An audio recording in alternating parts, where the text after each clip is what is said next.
మన జీవితంలో ఏం అర్థం కాకపోవచ్చు భవిష్యత్తు ఏంటో, కానీ ఒకటి అర్థం చేసుకోండి, నా భవిష్యత్తు దేవునికి తెలుసు. ఆయన ప్రణాళికలో నేను ఉన్నాను. చాలాసార్లు చెప్తున్నాను, ఒక ఆర్టిస్ట్ బొమ్మ వేస్తున్నప్పుడు మనకేం అర్థం కాదు. అక్కడ గీత, ఇక్కడ గీత, ఇక్కడ గీత, ఇక్కడ గీత, అక్కడక్కడక్కడ గీతలు పెట్టి చేస్తుంటాడు.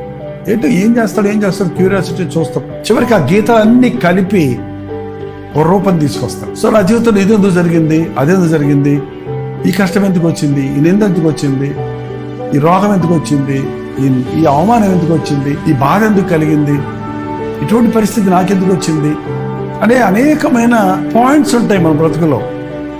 అవి మనకి ఎందుకు వచ్చింది అని ఇప్పుడు నీకు అర్థం కాదు.